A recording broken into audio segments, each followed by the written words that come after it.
It seems like smartphones are only getting bigger and bigger. Phones that were considered enormous not that long ago are now considered to be tiny. I remember when the HTC Evo 4G on Sprint was announced and it had a 4.3-inch screen.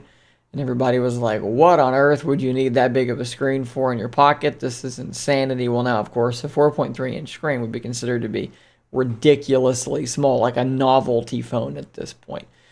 And as we get bigger and bigger, a lot of people actually do want a smaller, maybe not 4.3 inches, but maybe something under 6 inches, like a more reasonably sized phone. Someone like my wife, who has very small hands, does not do well with some gigantic screen that's 6.5 inches. She uses a Z Flip right now, primarily because it can fold in half and fit in her pockets, but when it's opened up, she can't reach. People ask, how does it feel scrolling across the crease across the middle of the Flip 3? Not really a problem for her. I don't know that she can reach that spot on the screen without readjusting her hands.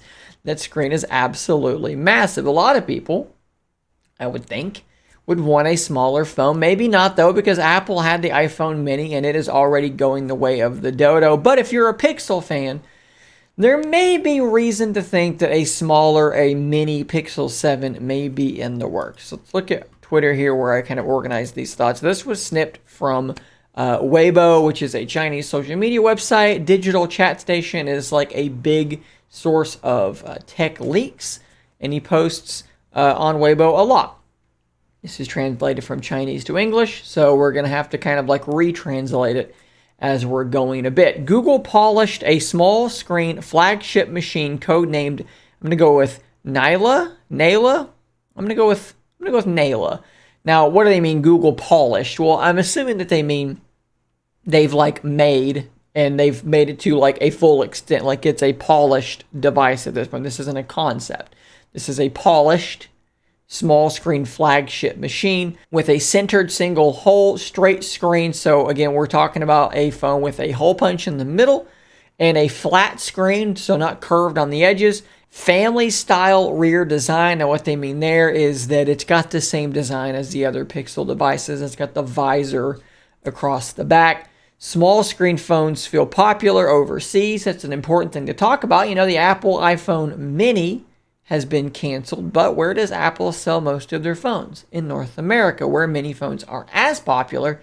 Overseas, they are more popular. Domestic sales are lower than expected, he says, including super large screen product lines, which are quite dangerous. I'm not exactly sure what that is supposed to mean, but basically, smaller phones sell better overseas. Google has apparently created a smaller screened version of the Pixel 7. Now, what can we kind of glean from this? We know that it would look something like this, just a lot smaller. And from what they're saying, the specs would be the same. Tensor 2 would be the internals, maybe a little bit less as far as the RAM goes, perhaps, but maybe not. But something like this Pixel 7, but of course, a little bit smaller. Now, if we look back through history, Google does have a track record of releasing some smaller phones over the years. They've done it several times. If you remember, the Pixel 5 was considered to be kind of a smaller, pocketable flagship. I think it was still right around the 6-inch mark. The Pixel 6a is 6.1 inches, so we're still in that same general vicinity. The Pixel 4, you had the 4 and the 4 XL. Well, the 4, I think, was the last Pixel that was under 6 inches. So it's been a little while now, a few years since they've had a more, miniaturized phone. Maybe there's some demand here and that no one else is really doing it. Maybe they're thinking we can sell these overseas as well, and that's why they would want to do this. Now, there are some reasons to potentially be skeptical about this report. This guy has been generally fairly accurate with this stuff, but here are some things, maybe we'll poke some holes. That code name doesn't really make a ton of sense because Google tends to go with bird names with their recent code names for their devices. The Pixel 6a was codenamed Blue Jay.